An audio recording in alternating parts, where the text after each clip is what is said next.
kung sino sa mga buhay ninyo. Salamat kay Joa de Viva. Salamat po at may nga naglabas nito. Tanungin po ninyo dyan sa banat ng banat na yan. Gusto mo bang pag-usapan natin kung sino sa buhay mo si Maya Santos? Gusto mo bang pag-usapan natin yung mga pangalang Richard Cambe, yung Jennifer Jen Corpus, yung Arman Padilla, yung Zenaida Ducot? Gusto mong pag-usapan yan? Kung gusto mo, okay sa amin, pag-uusapan natin yan. At yan ay issue-based. Gusto mo bang pag-usapan natin yung affidavit nung tinaguri ang Pork Barrel Queen na si Janet Napoles na dated 26 May 2014? Yan ba ang gusto mong tahaking landas? Kung gusto mong pag-usapan yan, pwede. Total, masyado mong minamaliit ang ginagawang mangmang. Ang sambayan ng Pilipino, pag-uusapan natin yan. Gusto mo ng issue, pag-uusapan natin yan. Gusto mo bang pag-usapan natin yung biggest drug haul in the history of Philippine Drug Enforcement? Yung dyan sa Alitagtag, Batangas? Yan ang issue natin ngayong eleksyon. Ito pag-usapan natin. Di ba? Total, kamo naman, minamaliit mo yung higit na maraming Pilipino na naghihirap at karamihan nga dyan, ang mahal-mahal na nga ng bigas sa ilalim ng administrasyon mo. Ang ginagawa na nga lang pang sarsa dyan, suka. Minaliit mo pa yung suka. Pag-usapan natin itong isyong suka. Yung vice cam and budget report, ito pag-usapan natin. Gusto mong ganitong usapin, hindi kami sasabay sa iyong negative campaigning. Aangat namin ang level ng diskurso ng mga usaping panlipunang mahalaga. Kagaya ng yung Alitagtag drug haul. Nasaan na yan? Bakit ang tahimik mo na? Yan ang ipaliwanag mo. Alam mo ninyo mga kababayan, sa isang kampanya, dapat mong hina-highlight kung bakit ka dapat pagbigyan at tingnan at ikonsidera ng mamamayang Pilipinong katulad po ninyo doon sa iyong pinapakiusap na pagkatiwalaan kanila sa posisyong kinakandidatuhan mo. Yan po ang layunin ng kampanya. Ang isang kampanya, dapat ipakikita mo bakit kanila dapat pagkatiwalaan, pahiramin ang inyong sagradong mandato, bakit ka dapat suportahan at iboto. Hindi yung makapanira ka. Naiintindihan ho natin siya sapagkat wala siyang masabing continuity ng kanyang programa. Wala naman siyang naisimulan Wala siyang nasimulang programa. Pag-usapan natin ang issue. Sa issue pa lang yung vice cam report mo, yung anomalous, illegal, immoral, criminal, and unconstitutional bicameral conference committee report. Yan ang ipaliwanag mo. Yan ang ipaliwanag mo. Yan ang isagutin mo yung bakit meron 28 item na blanco na nung tinotal ay nagkakahalaga ng 241 billion pesos. Saan ninyo dinadala ang pera ng Pilipino? Yan ang sagutin mo, hindi yung, ako I'd like to think mga kababayan, parte ito ng kanilang diversion scheme para mawala yung usapin dito sa kanilang incompetence, dito sa kanilang corruption, dito sa kanilang kurakot. Ito po yung mga issues na hindi nila malabasan. Ipit na ipit sila, kaya ang ginagawa nila, umuopensa, umaatake ng wala sa lugar.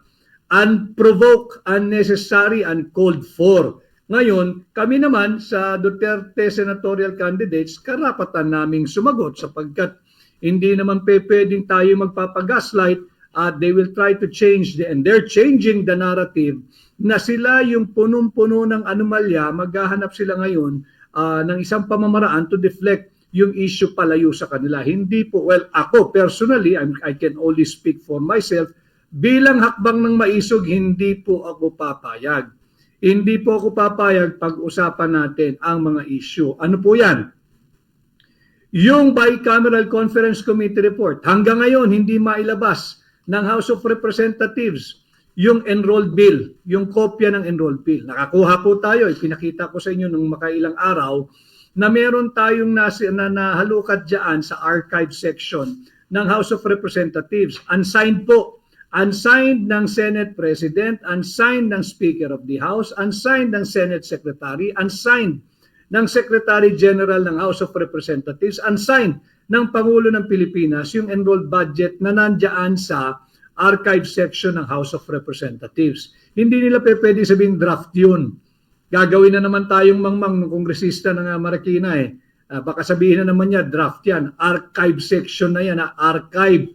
Ibig sabihin, taguan, repository, diyan pinipreserve yung mga kopya ng original authentic records, original authentic document. So yan ang ating pag-usapan. Hindi yung negative campaigning ninyo. Pwede nyo ituloy yan. At pag-uusapan nga natin, binubuhay ninyo yung issue ng pork barrel at base nga sa affidavit ng pork barrel queen tinagurian si Janet Napoles, May 26, 2014. Salamat kay Joa De Vive at kanyang pinablish yan sa kanyang pahina.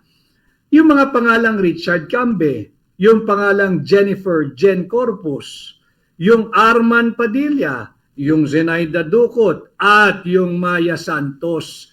Yan ang gusto mong pag-usapan. Kung gusto mo mag-negative campaign, ipaliwanag mo sa amin sino itong mga pangalang ito. Anong nangyari doon sa Alitagtag Drug Hall, yung Alitagtag Drug Bus. Wala nang balita ang sambayan ng Pilipino sa pinagmalaki mo na 14 billion baka mo na halaga ng drogang nasabat. Nasaan na yan? Baka bumalik na sa kalsada. Hindi nyo na pinag-uusapan, wala nang impormasyon ang mamamayang Pilipino tungkol dito. Ito pag-usapan natin. And then, balik tayo sa issue ng vice scam. Huwag ho nating kalilimutan, yung 117 billion pesos na pera ng Philippine Deposit Insurance Corporation. Huwag po niyong kalilimutan yun na yung lahat ng mga bank, yung mga Pilipino may bangko, may deposito, may naitatabi. Importante pong alam niyo ito.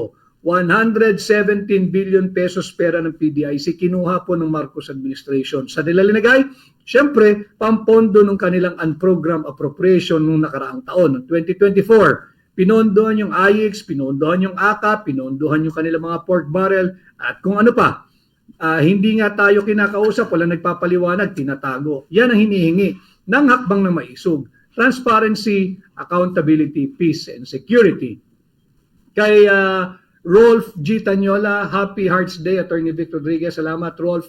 Kay Duterte diehard supporters, Team Suka versus Team Sinusuka, Savage. At si Leo Lim. Fully support po kami sa inyo from Cebu. Kay Gina M. Noynay, watching from Sabah. Hello, kamusta po kayo dyan? Si Malu Ancheta, enjoy talaga kapag inutusan tayo yung sukli ibibigay. Thank you, Malu. I know you can relate. At ang dami nating nabibili pagka napapag-utusan tayo dahil nare-relax ang nanay dahil sumunod ka eh. Parang good boy pa ang dating mo. Pero totoo, nabili mo rin yung matagal-tagal mo nang inaasam. Si Elizabeth Damaso, magandang hapon po, Attorney Vic. Iboboto ka namin. 5 kami sa family ko. Maraming salamat. Maraming salamat. So yun po yung issue natin ay yung 25 billion pesos ng DBP, yung 50 billion pesos ng Land Bank of the Philippines, yung 60 billion pesos ng PhilHealth. Saan ninyo dinadala ang pera naming mga Pilipino? Gusto nyo ng issue? Yan, pag-usapan natin. Issue-based tayo. Naglagay ako ng mga notes ko rito para maganda. I'm trying to make our life tonight a little light, but it cannot be. Marami po talagang seryosong problema ang ating bansa na nangangailangan ng mga seryosong taong kayang magbigay ng seryosong solusyon. Kaya ito po dito sa ating pakikipag-ugnayan sa inyo ng live, issue-based campaigning po ang ginagawa ng hakbang na maisog. Hindi naman kami nag-resort sa negative campaigning. Natataon lang na talagang lahat ng ginawa ng administrasyong ito panay negatibo. And let me just bring this one up to you. Kahapon po may lumapit sa akin regarding doon sa aking naging talumpati at sumasang-ayon naman po sila na palakasin ang mandato ng Philippine Drug Enforcement Agency. Lagyan natin ito ng kapangyarihan na magsagawa, utusan ang lahat ng taong gobyerno, elected or appointed, na sumailalim sa isang mandatory open, fair, transparent, and credible hair follicle drug test. Importante po yun dahil sabi ko nga, Article 11, Section 1, public office is public trust. At lahat ng panahon dapat ay may pananagutan ang lahat ng taong gobyerno sa kanyang nasasakupan, sa kanyang nasisilbihan, in this case sa ating po mga Pilipino. So ito po dapat natin pinag-uusapan. May nagsabi sa akin, hindi ko nga alam negatibo na raw ang lahat ng ginagawa ng administrasyong ito. Minsan lang silang may pag-asang magpositibo, tumanggi pa, sumailalim sa drug test. Yun nga rin ho ang hindi ko maintindihan Negatibo na sila sa lahat ng ginagawa nila, tsansa na magpositibo, tumanggi pa. So gusto ninyong issue-based, gusto ninyong sagutin namin. Yung inyong mga negative campaigning, sasagutin natin, basta tanda lang din kayo. Nasaan yung 500 billion flood control funds? Nasaan? Yan, sagutin nyo yan. Hindi negative campaigning to, issue-based ito. Sinabi nila ito sa kanilang SONA, 500 billion pesos sa loob lamang ng 2 taon ang kanilang inubos at sinasabing merong higit kumulang 5,500 flood control programs. Nasaan? Issue-based tayo. Negatibo ang dating sapagkat negatibo ang inyong performance. Wala kaming makita. Wala kayong nagagawa pang mabuti sa sambayan ng Pilipino. Mangangalahati na kayo sa inyong termino. Mga kababayan, 6 na taon lang itong mga to Huwag tayong pumayag. Ngayon, tama yung sinabi ni Pangulong Duterte kahapon. At ulitin ko. At ganun din naman yung sinasabi ko, kahit saan ako magpuntang lugar.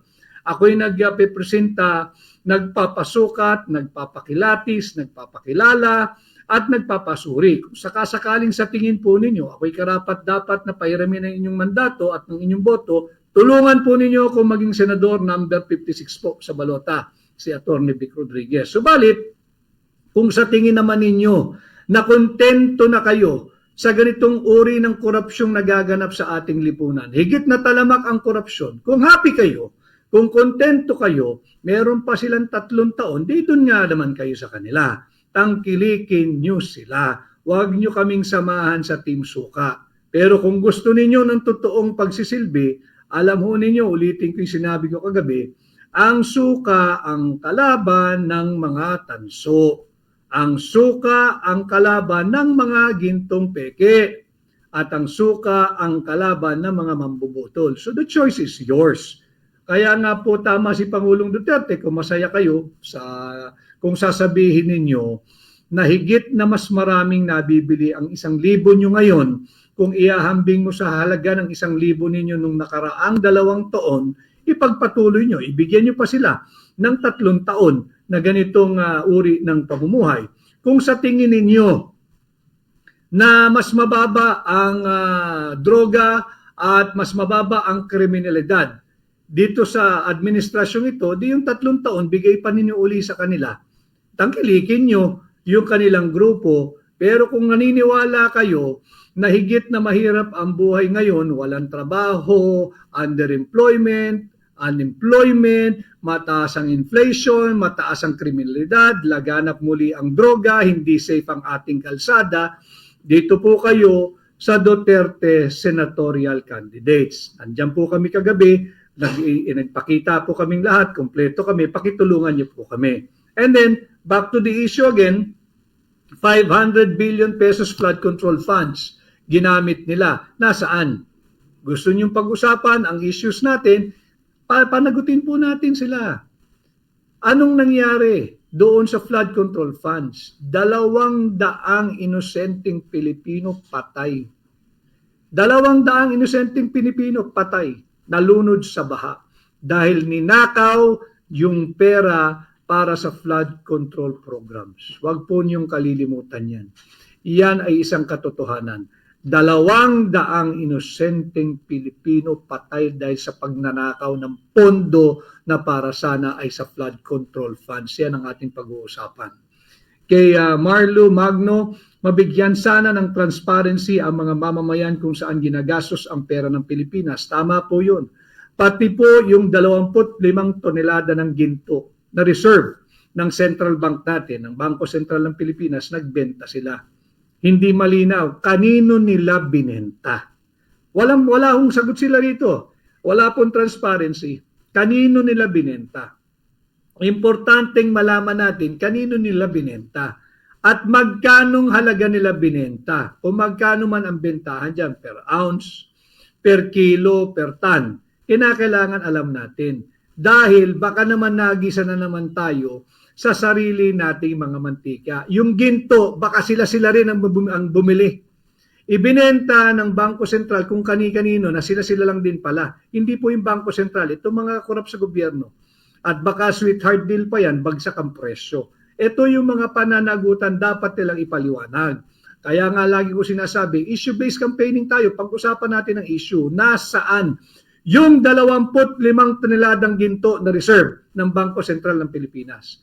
Kanino ninyo binenta at magkano ninyo binenta? Dahil sigurado tayo, kung ngayon papalitan yung 25 toneladang ginto na ibinenta nila, abonado pa ho ang Republika ng Pilipinas. Abonado pa ho tayo, mangungutang na naman yan. Bakit? Higit pong mataas ang presyo ng ginto ngayon sa bentahan o sa merkado. Wala po tayong mabibiling 25 tons ng ginto sa halagang pinagbentahan nila last year. Yan ay isang katotohanan. Dapat nila ipaliwanag yan. Saan nila dinadala ang pera nating mga Pilipino? At kaya Alicia Kim 24. Maganda po talaga mga attorney ang makakapasok sa Senado para alam talaga ang mga batas, hindi maging mangmang. Tama po 'yon. Maraming salamat. Sa tulong po ninyo, ang atin pong Duterte senatorial candidates, napakaraming magagaling na abogado. Kay Roberto Dagil 8458. Attorney Vic, sana mabasa mo ito. Binabasa ko na po, Robert Dagil. Papagawa kami ng malaking tarpaulin dito, Team Suka versus Team Isinusuka. Ilalagay namin dito sa labas ng mga gate namin. Robert Dagil, karapatan po nyo na magpahayag ng inyong saloobin. Basta't po private property ninyo at sarili po ninyong inisyatibo, wala po kami magagawa kung hindi magpasalamat. Maraming salamat. Ngayon pa lang, maraming salamat. At pag-usapan natin yung issues. Ano nang nangyari? Wala pong ibinunga. Yung kanyang excessive foreign trips. Yung kada biyahe ng biyahe, natandaan po nyo yan, unang 2 taon sa pwesto, biyahe ng biyahe, ang naiuwi, pangako. Ang naiuwi, pledges. Ang pledges po, pangako ho yun, hindi po kwarta yun. Hindi po pera yun, hindi po investment yun. Pangako lang ho yun. At syempre, kinakailangan i-justify ng mga iba't ibang departamento. Marami daw na pirmahan na MOU. Alam ho ninyo, ako'y naging aktibo sa practice sa pribado, yung MOU, pagka mayroong mga pagpupulong na malalaking negosyante, lumilipad do ang MOU.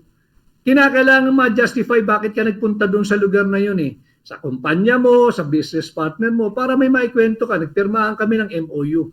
Pero yung MOU ho, wala pong halaga yun, wala pong meaning yun. Memorandum of Understanding. Why do you have to reduce your understanding into a memorandum form? Kung nagkaintindihan na nga kayo. Common sense yun. Kung tayong dalawa nagkaintindihan, ba't kailangan natin isulat? Hindi pa naman agreement yan. Nagkaintindihan lang tayo, nagkaigi tayo. Pero wala pong visa yan. Hindi naman enforceable ang memorandum of understanding. Ang ibig sabihin lang ng MOU, nagkaigi tayo, nagkasundo tayo na pagdating ng araw ay maghahanap buhay tayong dalawa. Kung darating yung araw na yon. Pag hindi, wala hong MOA, walang investment, walang foreign direct investment, wala pong mamumuhunan na papasok sa ating bansa. Yan po yung panimula ng kanilang pambubudol diyan sa kanyang excessive foreign trips. Issue-based uhuli ang ating kampanya. Ang EDCA bases, nagkalat po ang US military bases dito sa ating bansa. Nagkalat po yan. At makikita naman natin sa dalawang pananalita na niya sa kanilang ginagawang rally, tinataas po niya yung intensity ng anti-China rhetoric niya. Kitang-kita natin, gigil na gigil sa bansang China na yung miyembro daw ng Duterte senatorial candidates ay pro-China. Nakalimutan niya kasi na ang number one source ng ating imported products ay China. Inaaway niya ang China. Totoo po yun. Ang number one source of our export, yung export destination po natin, number one pa rin ang United States. Kaya nga, parehong mahalaga. itong mga higanting ekonomiyang ito. Pero hindi ka dapat makipag-away sa bansang China. And fact of the matter, hindi ba nung kumakandidato ka noong 2021 at noong 2022, ang takbuhan mo ay yung mga Filipino-Chinese na tumutulong sa atin nun? O bakit ngayon galit na galit ka sa China? At sinasabi mong pro-China ang Duterte senatorial candidates. But sinasabi mo na si Pangulong Duterte ay pro-China. Hindi siya pro-China, he is pro-Filipino. Sa kanya mga sundalo, higit akong matutuwa kung mas marami kayong papataying Pilipino. Nasa history book po yan. At ang kanyang kautusan, lahat ng makikita niyong Pilipino na nag-edad 10 years old pataas, patayin ninyo. Yan ang utos niyan. Kaya sila ay galit na galit kay Pangulong Duterte. Ating pinag-uusapan dapat issue-based. Ang nangyayari, naglipa na po ang US military bases sa Pilipinas. Kahit ano pong tawag nyo dyan, tawagin ninyong EDCA, tawagin ninyong Visiting Forces Agreement, base militar po ng Estados Unidos yan. Hindi makatungtong ang mga Pilipino, hindi makatungtong ang tropang Pilipino diyan sa espasyo ng lupa na ino-occupy sa kasalukuyan ng US military troops, facilities, and kung ano-ano pa nilang kagamitan. Dala-dala niya hanggang kampanya. Kay Aline Samson, Team Suka, the Lucky Nine lang malakas sa OFW here from Hong Kong. Salamat. Erwin ano yan? Erwin R. What? Kung ikay nagtitinda ng suka, alam mo ninyo, maliit o malaki ang hanap buhay mo, mataas o mababa ang iyong katungkulan sa isang kumpanya, basta't po marangal kayong nagtatrabaho, malinis ang perang inuuwi ninyo sa inyong pamilya, kahit po nagtitinda kayo ng suka, kahit po tagabili kayo ng suka, wala po kayong dapat ikahiya. Ang dapat mahiya, yung mga magnanakaw sa gobyerno. Ninanakaw yung flood control funds. Dahil sa pagnanakaw ninyo ng flood control funds, 200 Pilipino inosente patay, nalunod sa baha dahil ninakaw ninyo yung pera para sa flood control funds. Yan ang nakakahiya. Iyan ang kasumpa-sumpa. Yan po dapat ang pinag-uusapan natin. And again, I'd just like to mention, hindi kami nagkikita nito, but nasusubaybayan ko from time to time. Kanina, medyo may oras ho tayo. Yung page show ni Joa De Viv. Salamat sa kanya. Kaya nga, sabi natin dito sa promotor ng negative campaigning, tanungin mo muna sarili mo, sino si Maya Santos? Bisitahin ho ninyo yung affidavit ni Miss Janet Napoles dun sa pork barrel, yung tinatawag na pork barrel queen. Yung affidavit ho niya noong 26 May 2014 sa, I believe, in the Senate. Tanong nyo dito sa nagpromotor ng negative campaigning, sino si Maya Santos? Tanungin mo rin sa kanya, sino yung Richard Cambe, yung Jennifer Jen Corpus, yung Arman Padilla at Zenaida Ducot. Yan ang gusto nyo pag-usapan natin. Sagutin ninyo. Si The Princess, salam and good eve po, Sir Vic. I want to volunteer as your paralegal here in Balindong, Lanao del Sur. Maraming salamat, The Princess. Yun nga po, dito po kayo makipag-ugnayan. Mahirap pong hanapin isa-isa po yung mensahe nyo. Paki-message po nyo diretso dito.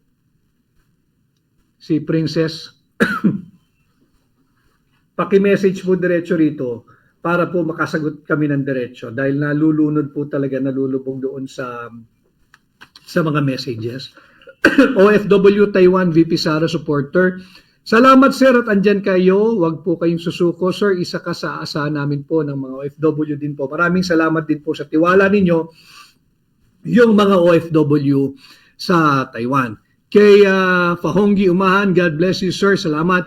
Kay Neth Ramos, shout out po from Japan. Oy, ating mga kaibigan, sila Vani, sila Juliet, maraming salamat. Sila Ling, nandyan po sa Japan. May activity ho sila ngayon darating na linggo. Sana ho ay nais ko sanang dumalo pero alam naman ho ninyo, tayo ay kandidatong independent, hakbang na maisog at ngayon ay adopted na ng 2 partido. Limitado po yung ating pondo. Personal money po natin ito, atin pong minamaximize whatever little we have importante makipag-ugnayan po ako sa inyo kahit siguro via Zoom for now. But in time, I will visit you again there, kagaya po ng ating pakikipag-ugnayan in the past with you. Kay Ansari Ganyon Tantong, Sir Vic, Sir Attorney Vic, update po sa Supreme Court versus Upper, Lower, and Office of the President. Nag-aantay din po tayo sapagkat yung kautusan ay 10 days from receipt of the order asking them to file their comment. So hindi po natin alam kung kailan nila natanggap, kung kailan nailabas yung summon ay yung kautusan na yan, kung kailan na-serve sa kanila. So ang 10 days ay magsisimula mula nung kanilang natanggap. So antayin po natin, but malapit na po yan. Kay Feli Ordonez, tama ka, Team Suka, go, go, go. Tensya na po kayo, medyo gagamit tayo ng ating salamin. Kay Graphic Solid Duterte, Team Suka, yung Team Suka talaga tumatak na eh. Si Lynn Resentes, kay Raquel Quijano, hi Attorney Vic from Hong Kong, hello Raquel. Kay Cresana Tukay, how to contribute to your campaign. Ang may tutulong po ninyo talaga, bukod sa kung ano mang halaga, tulungan po ninyo akong mangampanya sa inyong pamilya, sa inyong kaklase, sa inyong kaibigan, kapitbahay, kaprobinsya, sa lahat po, kaya katrabaho, sa inyong empleyado, sa lahat po ng Pilipinong inyong kilala, saan man pong panig ng mundo, malaking bagay po sa akin yan, malaking bagay po yan sa buong Duterte senatorial candidate. Sapagkat tayo, dapat paghandaan din natin kung paano natin mapoprotektahan ang mandato ng 32 milyong Pilipino na bumoto kay Vice President Inday Sara Duterte. Huwag nating ipanakaw yung sagradong mandatong ibinigay, ipinahiram, ipinagkatiwala ng 32 milyong Pilipino kay Inday Sara. Hindi lang po si Inday Sara ang usapin dito. Ang ninanakaw po ditong malinaw ay yung sagradong mandato ng 32 milyong Pilipino. At ang mga nagnanakaw is the same old gang. Itong mga elitistang mambabatas diyan sa Kongreso. Sila ang nagnanakaw, ninanakaw na pera natin. Di ba? Malinaw na yan. Sa AKAP, sa AIX, yung flood control funds, ninanakaw. Anong resulta? 200 inosenteng Pilipino patay dahil ninanakaw ninyo yung flood control funds. Pati ba naman ang posisyon ng pangalawang Pangulo, pananakaw natin? Wag po tayong pumayag. Ay ninanakaw na ho yung ating karapatan eh. Yung karapatan sa malayang pagpapahayag, ninanakaw na rin. Sinubukang imbestigahan yung mga miyembro ng tinatawag nating new media, yung mga social media vloggers. Subalit, very good move naman sila, tumakbo sa Korte Suprema. Kagaya po ng ating ginawa, tumakbo tayo sa Korte Suprema. Ano pong sinabi ni negative campaigner? Tayo daw po'y destabilizer. Imaginein mo, hindi pa nagsisimula ang kampanya, nagne-negative campaign na siya. Bakit? Wala ho siyang maipakitang performance. Zero, bangkarote, bankrupt, negative ang kanyang performance. Kaya kita naman ninyo, bukod sa negative ang kanyang performance, pati ang uri ng kanyang pangangampanya niya, negatibo. Kaya tama ho yung nag-comment doon sa aking pahina eh. Yung doon sa drug test na nga lang ang may mataas sa pag-asa magpositibo, tumanggi pa. Negatibo ang performance, negatibo ang campaigning. Pag-usapan natin itong issue. Issue-based po ang ating pangangampanya. Hindi po tayo lalayo rito. Pag-usapan natin yung issue. Yung issue na talagang wala kayong ginawang mabuti sa loob ng 3 taon ninyong panunungkulan. Kaya yung mamamayang Pilipino, mag-isip-isip po kayo.